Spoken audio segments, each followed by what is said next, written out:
This is the Scuba Educational Alliance Ocean Podcast, Episode 11.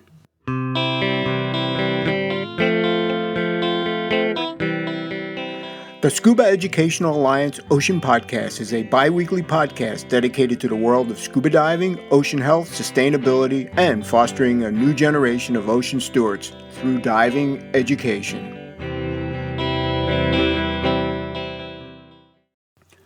Hello again, everyone, and thanks for tuning in to today's podcast. I'm Jeff Centropino, founder and president of the Scuba Educational Alliance of Connecticut, and your host. We made it. It is February, and the cold, dark January is now in the rearview mirror for 2025. While we still do have 6 more weeks of winter to go, regardless of what the groundhog has to say, I always feel like this time of year we've turned the corner and the light of spring is coming into view. Now there's a big weekend coming up in a couple of days, the Super Bowl. This should be a great rematch, and as a big-time Eagles fan, I'm rooting hard for the Birds to overcome the Chiefs this time. It should be a great game between two really good teams. Just wish the game started a little bit earlier in the day. Well, there's a lot going on in the U.S. right now with the new administration taking over and issuing so many directives. It can be confusing to many. One of the directives that was issued is the withdrawal of the United States from the Paris Agreement. Now I want to dive a little deeper into that with my featured segment today. But first is Sea State for some news and information updates.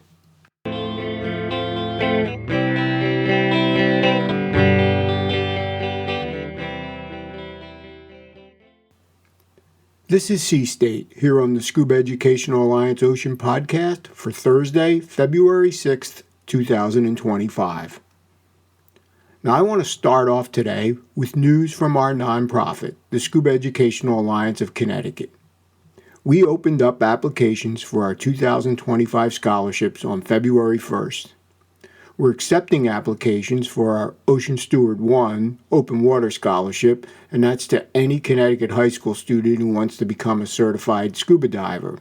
And then our Ocean Steward 2 is our Advanced Open Water Scholarship, and that's for any Connecticut resident 21 years of age or younger and who is already certified but is looking to take their Advanced Open Water course. Now, the deadline for submitting an application is March 15th, and the scholarships will be awarded on March 31st. Now, I'm very excited about our programs and hope that this will help to create a new generation of ocean stewards. The oceans now, more than ever, need more stewards.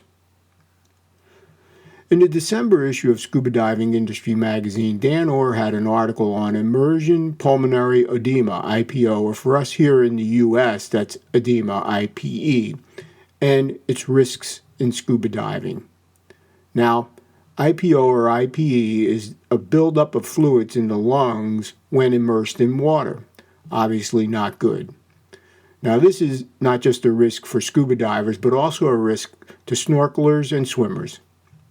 Well, at the South Pacific Underwater Medicine Society's workshop last May in Fiji, the topic was discussed, and they issued a statement strongly advising divers with previously suspected or confirmed immersion pulmonary edema that they not dive. Some of the health issues that may increase the risk of IPO include divers with significant coronary disease, cardiac valve disease, cardiomyopathy, or renal artery stenosis.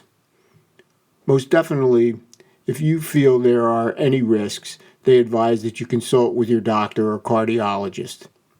You can research the signs and symptoms of IPO, IPE online.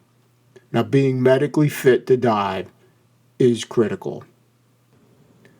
I got an email from REEF, that's the REEF Environmental Educational Foundation, last week announcing the grand opening of their brand new Ocean Exploration Center for Marine Conservation. The new facility is located at the REEF campus in Key Largo. That address is 98389 Overseas Highway. The grand opening is set for June 8th and 9th, 2025, and coincides with World Ocean Day. The center will have interactive exhibits, programs, and educational activities.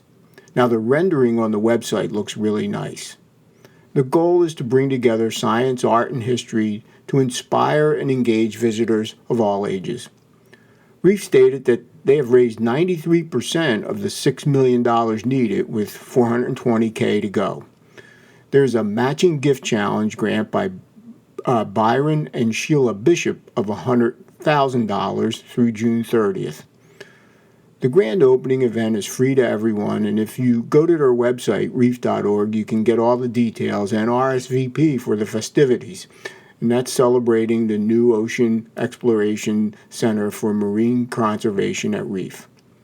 I probably won't make it down for that, but definitely want to get back to Key Largo soon. Haven't been there since 2019. Now, back in December, I told you about the tragic sinking of the Sea Story liveaboard in the Red Sea. That happened in November when they claimed it was capsized by a freak 4-meter wave.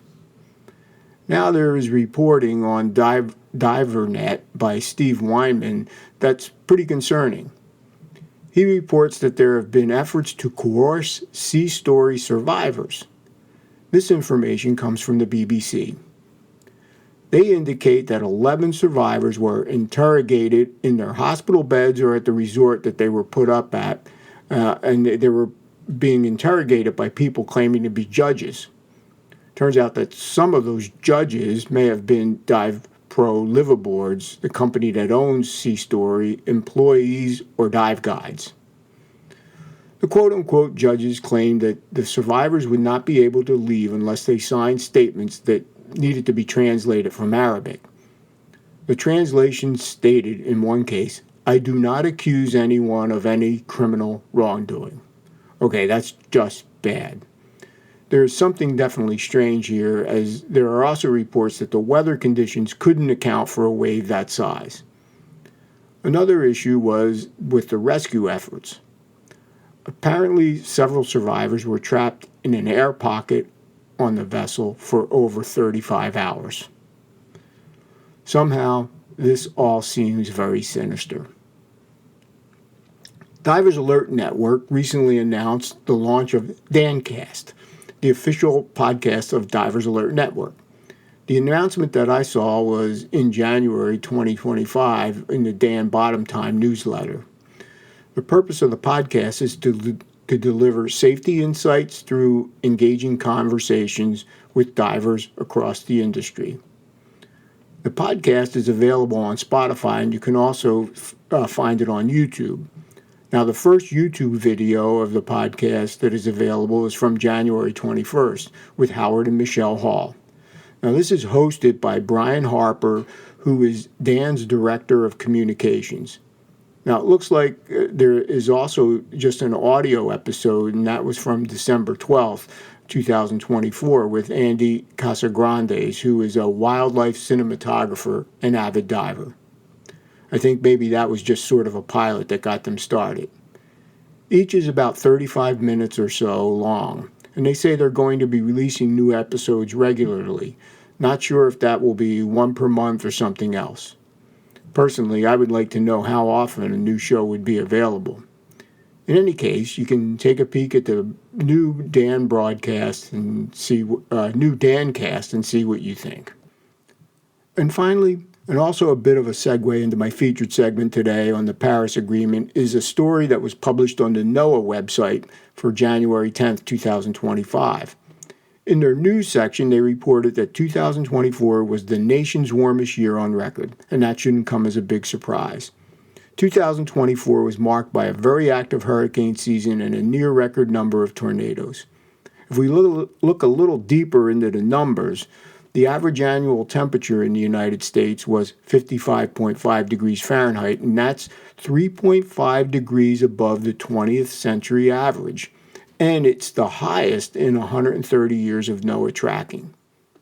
2024 was also the third wettest year all time, and precipitation was 1.66 inches above average. Now, I'm not sure how they track that. There were 27 individual weather events that caused over $1 billion of damage. $1 billion.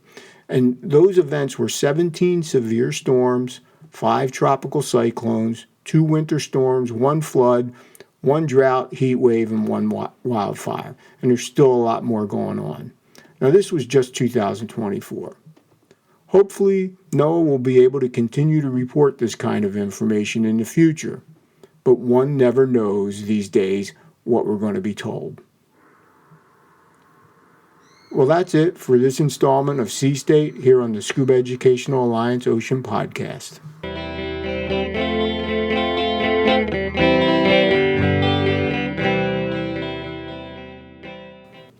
Okay, so we just heard a news update on Sea State that 2024 was the warmest year on record in the United States.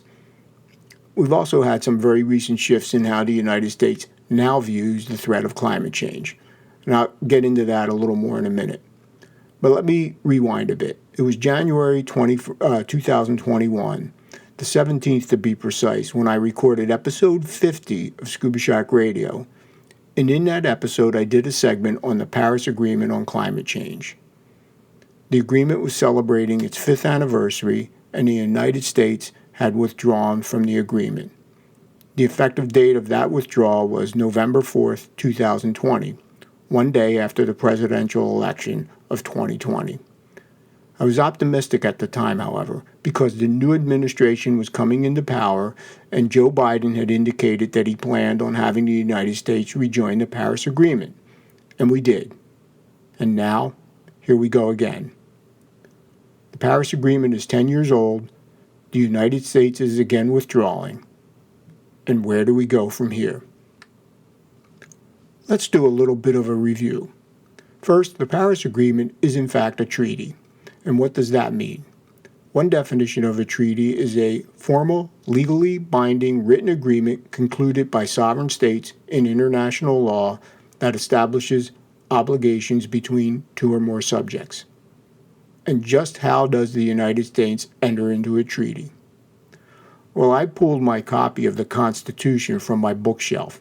Now, that's a copy that I got in 1974 when I was at the Naval Academy. Incidentally, the book only cost me 75 cents back then. And I wanted to see how we entered into treaties. In Article 2 of the Constitution, which outlines the office of the President, it states in Article 2, Section 2.2, he shall have power by and with the advice and consent of the Senate to make treaties, provided 2/3 of the senators present concur. Okay, did that happen with the Paris Agreement? No, because the Paris Agreement falls under the UN Framework Convention on Climate Change from 1992, which did have overwhelming support of the Senate under the Advise and Consent Clause. The big deal with the Paris Agreement is that most of the world agreed that we need to curb greenhouse gas and try to limit global temperature increases to 1.5 degrees Celsius above pre-industrial levels, and to do that in a way that didn't threaten food production and make financial flow supporting low greenhouse gas emissions and climate-resistant development. One of the key elements of the agreement is that each country will submit something called a Nationally Determined Contributions, or NDC. The U.S. has submitted our second NDC on December 19, 2024, and it's titled United States Reducing Greenhouse Gases in the U.S. a 2025 Emission Target. Now, the U.S. contributes about 11.13% of global greenhouse gas emissions, according to the NDC Tracker website. And our second NDC called for our reduction to be 61 to 66% below the 2005 levels with net zero emissions by 2050. Now, you can take a look at all the NDCs and do comparisons between the countries on the climatewatchdata.org NDC Tracker website. In my opinion, our aggressive and necessary emission goals were blown to bits on January 20th, 2025, with the executive order titled Putting America First in International Environmental Agreements. The executive order states that the U.S. will immediately submit formal written notification of our withdrawal from the Paris Agreement and immediately cease or revoke any financial commitments under the UN framework.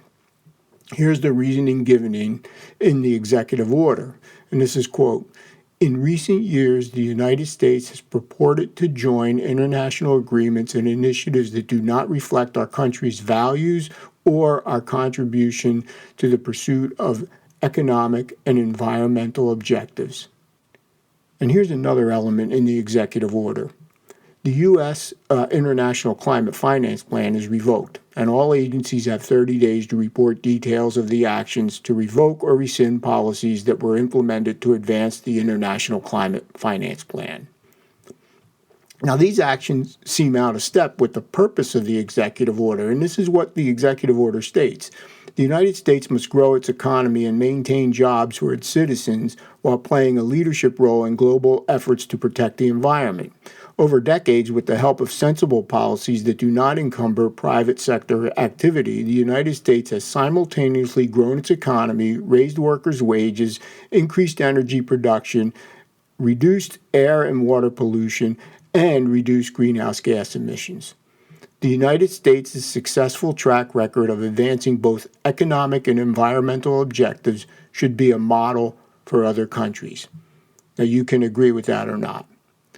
Things seem a little out of sync, especially with another executive order titled Unleashing America's Energy, also signed on January 20th, 2025, which calls for increased energy exploration and production on federal lands and waters and the elimination of EV mandates that include impacting state emission standards. There's a lot of other stuff in there as well, like toilets, light bulbs, and shower heads.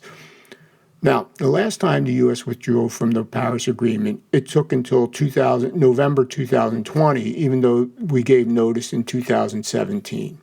That's because the original agreement, the parties indicated that they would stay for at least through the first 5-year cycle. That's no longer the case, and we are, for all intents and purposes, out. So what does this mean? For me, it's not obviously good news. The United States is a world leader, and as leaders, we need to be engaged. With the continued warming of our planet through climate change, our way of life is threatened. Our homes are threatened from cataclysmic weather events and disasters. Our oceans are threatened through warming and acidity. I wonder if there was a national referendum on climate change and our need to combat the causes like greenhouse gas emission, where the American people would side. We've seen this in other areas where what people want is something out of sync with politics. No electoral college, no divided Senate or Congress, no red states, blue states, or purple states. Just a simple ballot initiative asking if we want to have a comprehensive plan to address the causes and impacts of climate change.